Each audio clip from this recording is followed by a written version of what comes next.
శ్రీమాత్రే నమః. ఈరోజు వీడియో అంటే మనం కట్టె పొంగలి లేదంటే పులగం కూడా అంటారండి దీన్ని.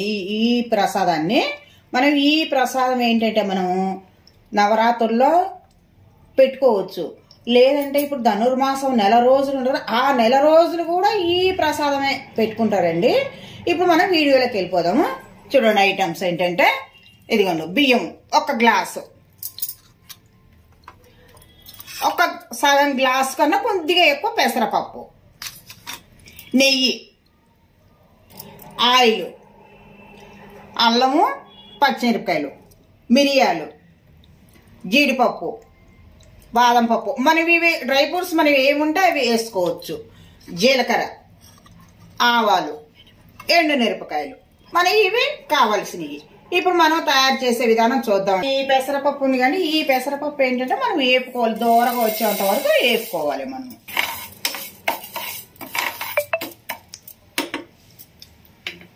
ఇదిగో చూడండి, ఈ రంగులో రావాలి.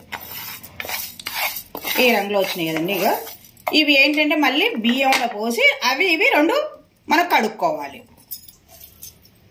ఇలా కడుగుందని ఇవి ఇలా ఉంచేసుకుందామండి కొద్దిగా. ఇదిగో స్టవ్ వెలిగించుకొని మనం కుక్కర్ పెట్టుకోవాలండి. కుక్కర్ పెట్టుకొని దీంట్లో కొంచెం నెయ్యి, ఆయిల్ వేసుకోవాలి. ఇంకా ఆయిల్ వేస్తున్నానండి.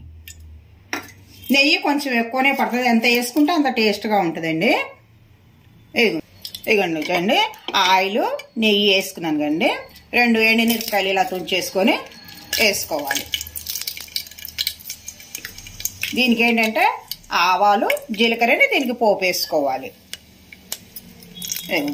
మిరియాలండి, ఒక 4-5 మిరియాలు వేసుకోవాలి. పచ్చిమిరపకాయలు, అల్లం ముక్కలు ఈ పోపులోనే వేసుకోవాలండి.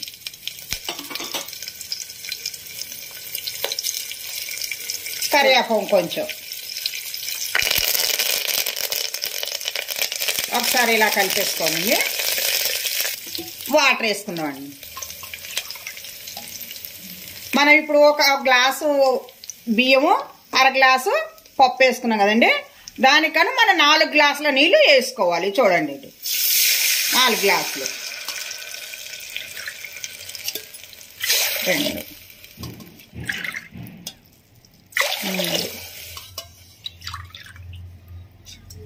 4 ఒక చిటికెడు పసుపు వేసుకోవాలి. మన సరిపోయినంత సాల్ట్ వేసుకోవాలండి. మన రుచికి తగ్గట్లా వేసుకోవాలి. ఇది మరిగిన తర్వాత మనం ఆ పప్పు బియ్యం వేసుకోవాలండి. ఇక చూడండి, నీరు మరుగుతున్నాయి.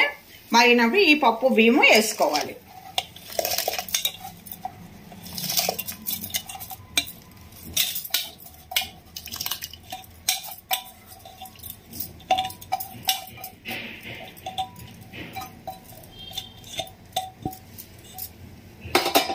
మనకు ఒకసారి కలిపేసుకొని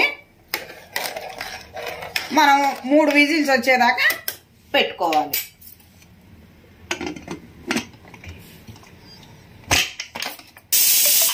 ఇక 3 విజిల్స్ ఉన్నాడు. 3 విజిల్స్ వచ్చినాక ఇది పక్కా పెట్టుకొని మనం జీడిపప్పు అవి ఆ విజిల్ వచ్చేలోపు మనం వేపుకుందాం. ఇప్పుడు ఇదిగోండి, ఇది కళాయి పెట్టుకున్నాము. దీంట్లో కొంచెం 2-3 స్పూన్లు నెయ్యి వేసుకోవాలి.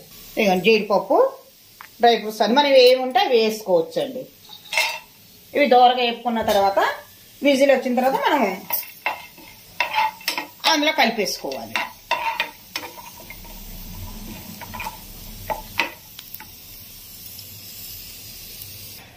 ఇలా కలుపుకోవాలి. కలుపుకున్న తర్వాత మనము ఇందాక జీడిపప్పు ఇవి డ్రై ఫ్రూట్స్ వేపుకున్నాం కదండి, ఇవి ఇందులోనే వేసి కలుపుకోవాలి.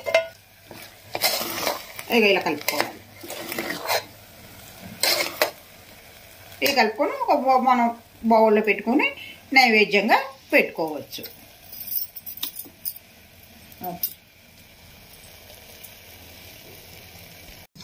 ఇదండి, బౌల్లో ఇలాగ తీసుకొని మనం నైవేద్యం పెట్టుకోవచ్చు. ఈ ప్రసాదం ఏంటంటే మనం రేపు ధనుర్మాసం వస్తుంది కానీ ఈ నెల రోజులు కూడా ఈ ప్రసాదమే పెట్టుకున్నారండి. అప్పుడు పెట్టుకోవచ్చు. రేపు దసరా నవరాత్రులు పెట్టుకోవచ్చు. మనం ఆంజనేయ స్వామి పూజ చేసుకున్నప్పుడు పెట్టుకోవచ్చు. ఇక మనం నైవేద్యం పెట్టినప్పుడు మళ్ళీ కొంచెం ఇలా నెయ్యి వేసుకొని నైవేద్యం పెట్టుకోవాలి. మనం ఈ వీడియోలో కట్టె పొంగలు చూసాం కదండి. మనం నెక్స్ట్ వీడియోలో కలుసుకున్నాం. వీడియో నచ్చితే లైక్ చేయండి, షేర్ చేయండి, సబ్స్క్రైబ్ చేయండి. Thank you.